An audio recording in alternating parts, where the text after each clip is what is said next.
Bonjour, bienvenue sur la chaîne Seb et Marion SM, donc la chaîne SEM. Ouais, SEM c'est mieux. Parce qu'il y a des potes qui m'ont fait des blagues sur SM, donc c'est chaud. Ils savent pas que c'est du verbe essaimer, donc c'est un peu compliqué. D'accord, c'est bizarre tes amis. En tout cas, bienvenue à tous, ça fait un petit moment qu'on n'a pas fait de vidéo. On était la dernière fois sur notre ancien canapé, enfin le même canapé mais dans l'ancien appartement. Ouais, parce qu'ils voyaient pas la différence là. Non, on était fin Peut-être août. l'éclairage, ça change. Ouais, on a changé des trucs, on n'est pas aux mêmes On est expositions. dans une autre maison.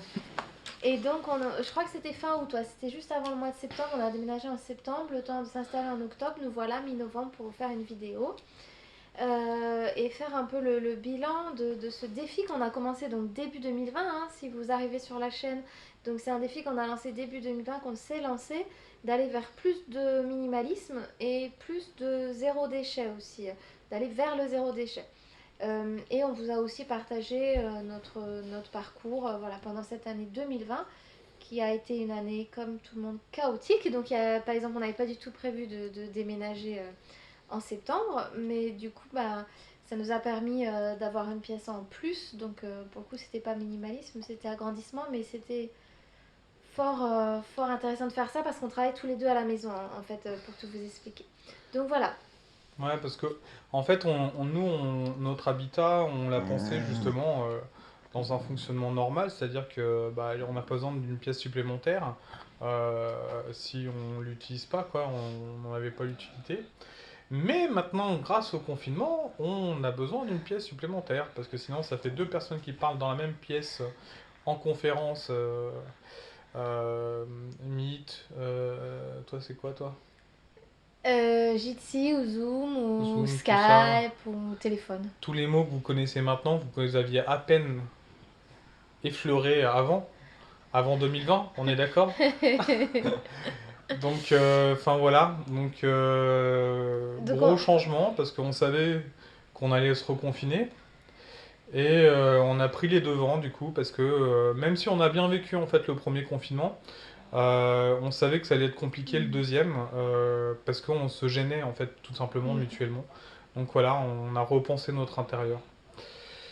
et du coup, ça a eu tout un tas d'impacts parce que l'autre fois, je rigolais en vous disant qu'on croirait que quand on déménage, on fait vraiment du tri, c'est très minimalisme, mais en fait, nous, c'était pas forcément le cas. Je disais que c'était toute une énergie de faire du tri et toute une énergie de faire des cartons et qu'à un moment, on a été basculé dans le choix de, ok, avancer dans les cartons.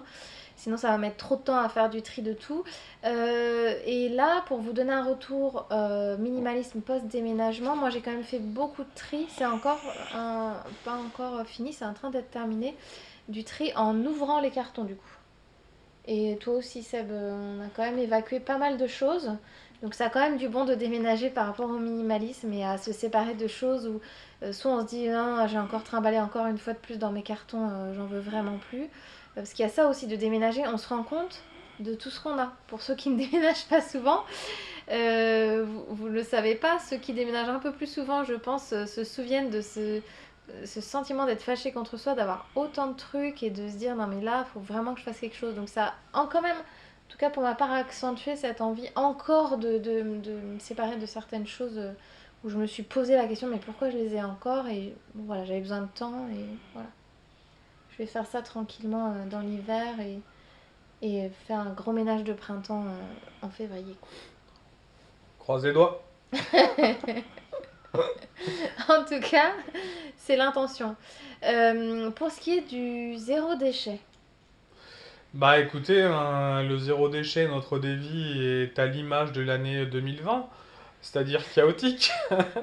Faut imaginer que du coup, en fait, justement, avoir un zéro déchet, c'est en fait créer des habitudes. Et les habitudes, t'as du mal à en créer quand tu te déménages, quand t'es en confinement, quand tout ça.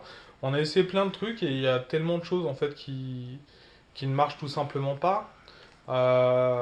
Notamment en fait, enfin c'est sûr qu'en confinement, on pense assez rapidement au drive, quoi. Sauf que le drive, nous, on a essayé une fois et en fait, on a arrêté parce que c'est incroyable le nombre d'emballages qu'il y a. Pourtant, on faisait attention même à la commande, hein, mais c'est emballé, réemballé, réemballé, et enfin c'est n'importe quoi. Donc on s'est retrouvé du coup avec énormément de déchets. Et en plus, là, le pire, c'est que nous, en ayant déménagé, on n'a plus notre compost, hein, ce qui fait que bah, Ah oui. on a aussi nos déchets végétaux qui partent dans la poubelle normale, quoi. Et du coup, ça fait des gros changements, quoi, mine de rien, quoi. Bah oui, puis c'est vrai que on a changé de ville. On habite toujours autour de Rennes, mais on a changé de ville. Donc ça, c'est sûr qu'on peut pas accéder d'autant moins avec le confinement à nos commerces d'avant. Du coup, c'était un changement d'habitude, un changement de fournisseur en termes de supermarché. Mais c'était positif. On a un nouveau supermarché qui nous convient très bien. Par rapport, il y a pas mal de vrac quand même. Il y a beaucoup de fruits et légumes. Donc voilà, on combine avec le marché.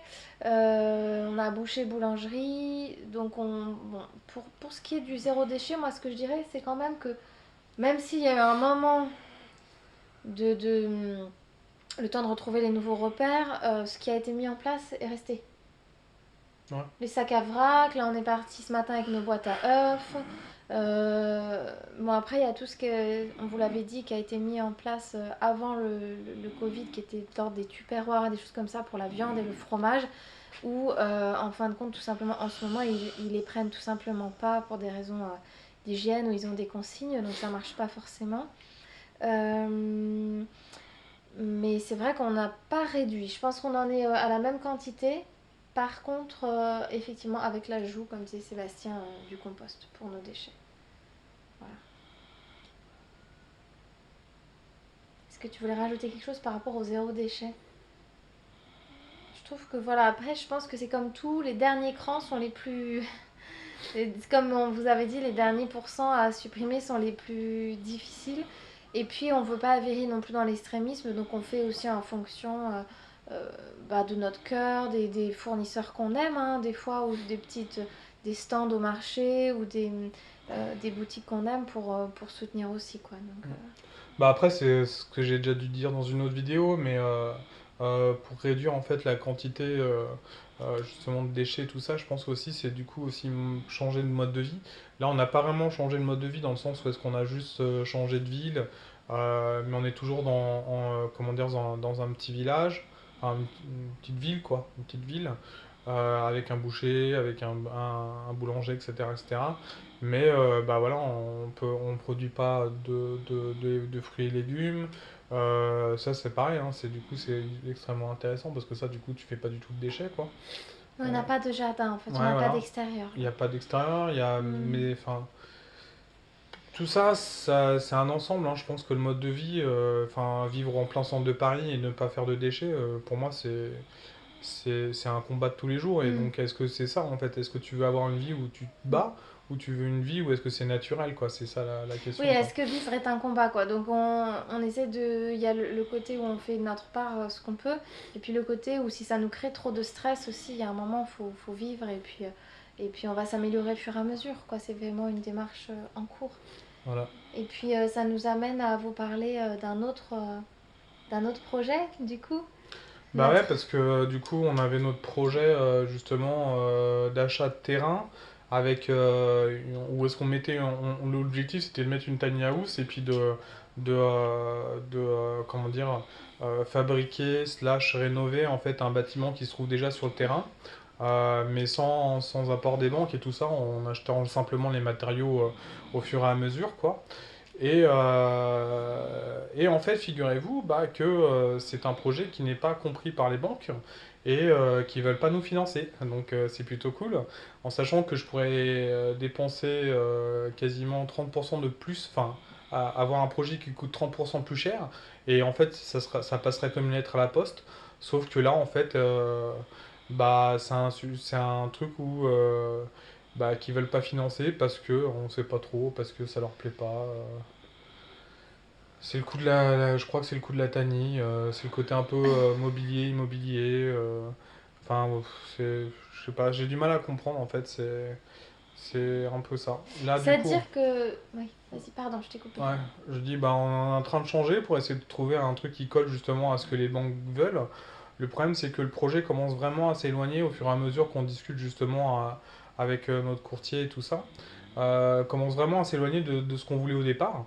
Donc la question, c'est est-ce qu'on va continuer le projet ou pas? Voilà, on en est là. En fait, on avait démarré parce que toute cette démarche, on l'a démarré début 2019. Donc, on a lancé ce défi qu'on s'est lancé sur YouTube début 2020, mais début 2019 a commencé une réflexion. Ok, si on veut vivre ailleurs, en dehors de la ville, ok, un terrain, construire quelque chose, en tout cas vivre dans des matériaux qui nous correspondent, qui sont respectueux de la nature, qui sont bien isolés, etc. évidemment.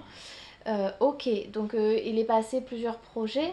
Il y avait les containers, habiter dans une maison aussi faite, c'était ça, on avait envisagé le côté carton, le côté paille terre nous avait beaucoup plu, on avait même visité une maison en paille terre. Et puis après, nous était venue la réflexion, est-ce qu'on va pas plutôt essayer de consacrer toute notre temps et énergie à faire un beau jardin, un beau potager, voilà, et habiter dans quelque chose qui est déjà construit et non pas partir dans construire nous-mêmes. À l'époque, on n'avait pas compris que les banques n'étaient pas du tout ne finançaient pas l'autoconstruction, en fait, tout simplement. Mais bref, notre projet avait bifurqué comme ça en disant pourquoi pas tiny house, et on avait trouvé une tiny house à acheter en seconde main. Sauf qu'en fait, du coup, la vision des banques, c'est acheter un terrain, construire dessus, préférablement dans des choses qu'ils connaissent, et voilà. Donc l'autoconstruction n'est pas très facile à envisager pour eux. Et l'achat d'une tiny house ou de... Voilà, eux, ça passe en mobilier. On a eu beaucoup de débats mobilier-immobilier, même si nous, c'était pas pour voyager avec la tiny, c'était vraiment sédentaire comme vision. C'était une maisonnette. Pour eux, c'est un bien de consommation, donc on passe sur d'autres crédits, d'autres taux. Et c'est ingérable parce que notre vision de départ, c'était non plus enfin c'était pas de se surendetter beaucoup non plus. C'était aussi tout un projet de faire les choses écologie aussi pour nous, pour que dans le temps, on n'ait pas de pression financière énorme qui font que on peut plus changer tel ou tel choix que ressort dans notre vie parce qu'on a le prêt. Bah ouais, c'est ça. Nous, Donc en c'est fait, complexe. on cherchait justement à garder juste notre niveau de vie, mis à part le fait qu'on change d'endroit, etc., etc., dans le sens où est-ce qu'on voulait en fait un crédit qui ne dépasse pas en fait le loyer qu'on paye en ce moment, quoi. Et en fait, ça rentre dans les clous en fait hein, financièrement. Sauf que le problème, c'est que vu que du coup déjà la tanie elle passe en crédit de consommation, et ben déjà on doit avoir des mensualités qui sont beaucoup plus fortes.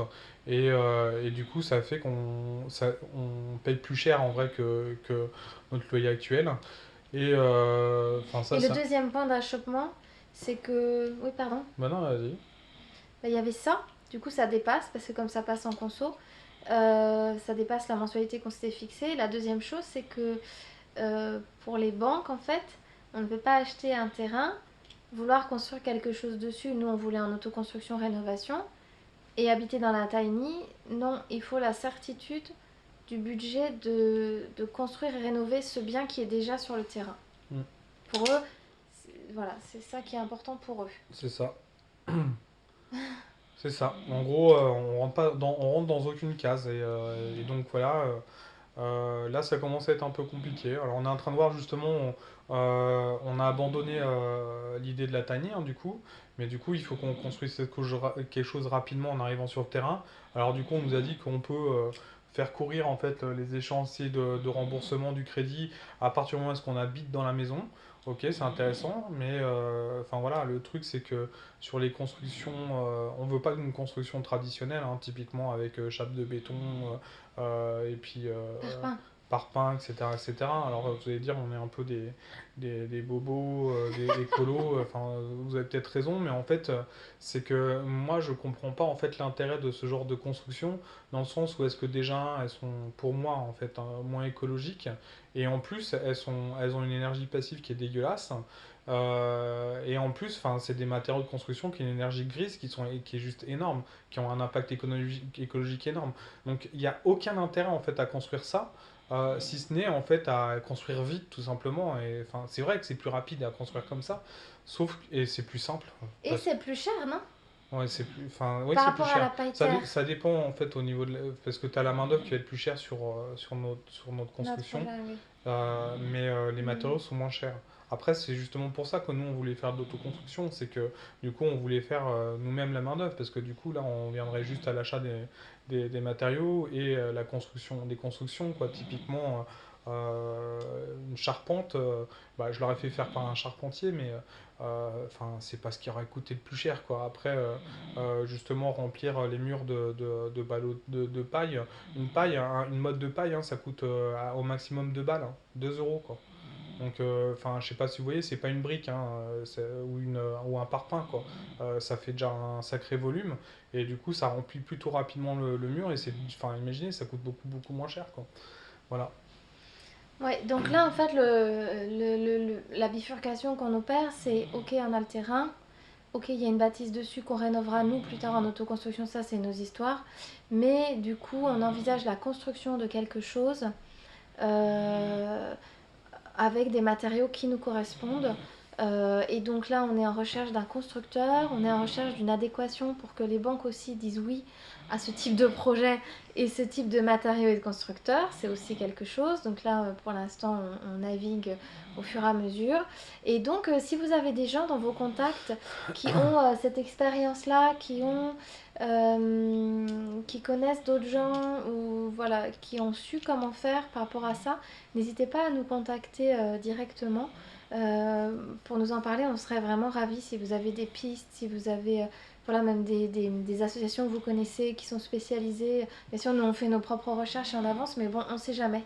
Des fois qu'on puisse avoir des idées qu'on n'a pas par nous-mêmes, quoi. Ouais, bah parce que là, du coup, vu qu'on est en train de changer un peu tout le projet, bah c'est un peu compliqué parce que en fait, c'est changer à la dernière minute, c'est Mm. prendre des décisions à la va-vite, et c'est aussi se demander aussi si le projet en fait nous correspond encore. Donc là, là à l'heure actuelle, ce qu'on fait, c'est que on est en train de prendre contact avec du coup des maîtres d'œuvre qui sont spécialisés justement dans ce type de construction. Le truc, c'est qu'il y a plusieurs pendant, hein. C'est la disponibilité, c'est comment dire bah, du coup le temps d'implémentation, le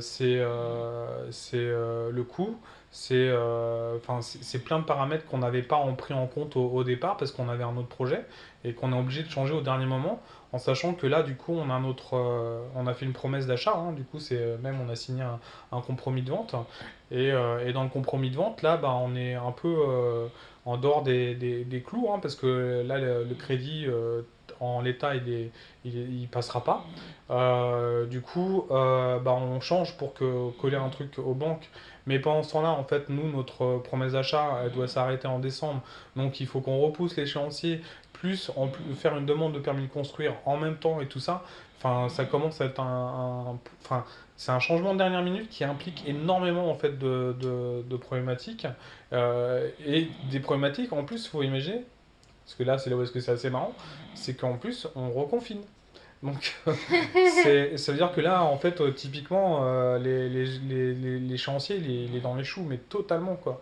Et c'est enfin c'est La pas bonne, comme nou- ça qu'on voyait les choses au début quoi. Pas du tout. Et la bonne nouvelle, c'est que tout le monde reconfine, donc il y a quand même beaucoup de compréhension et les délais vont pouvoir se décaler d'un ou deux mois, mais un ou deux mois quand même pour une reconfiguration complète.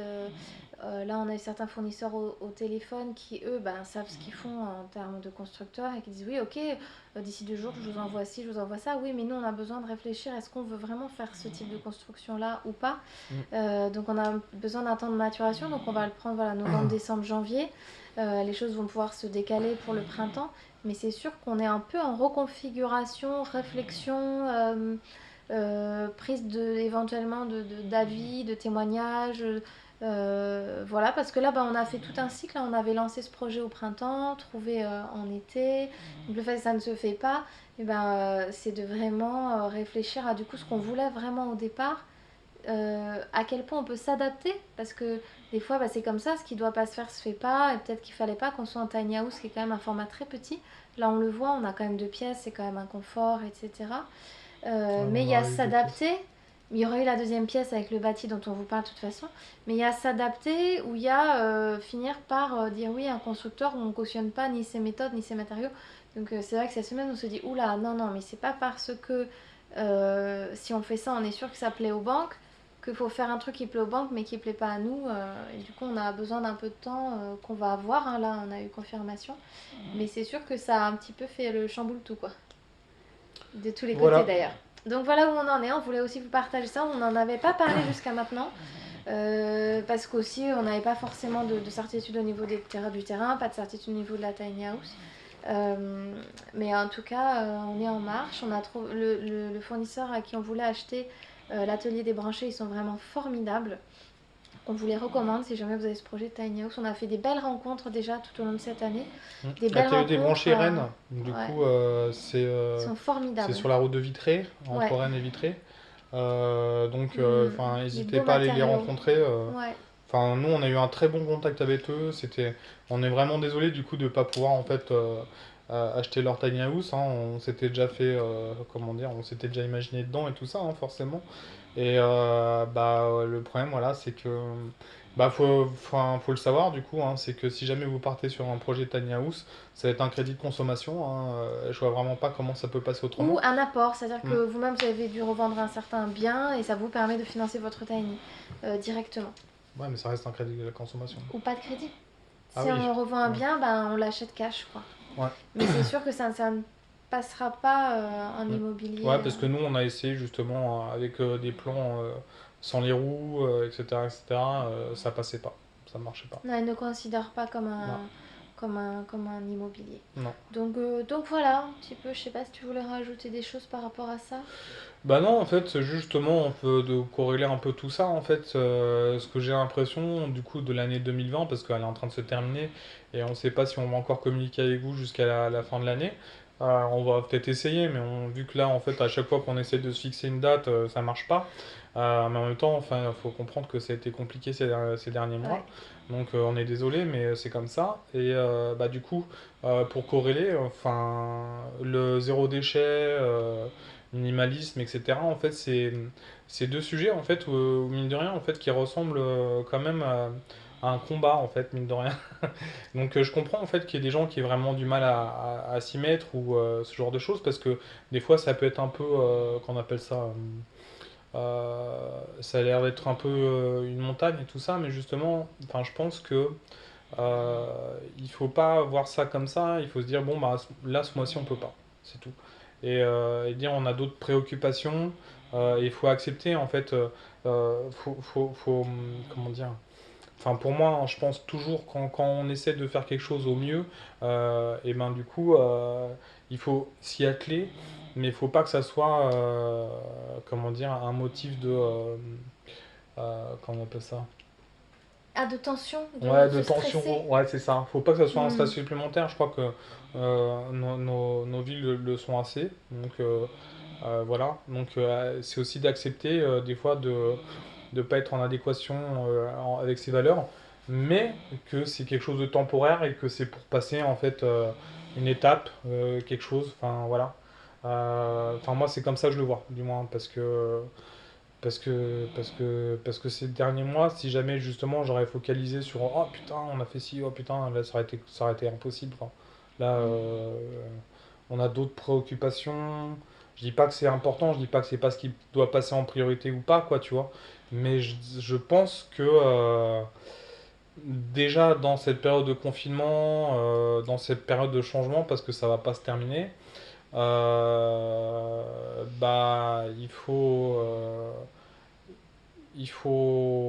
enfin, je pense qu'il est important de faire juste attention à soi, quoi, tout simplement. Voilà.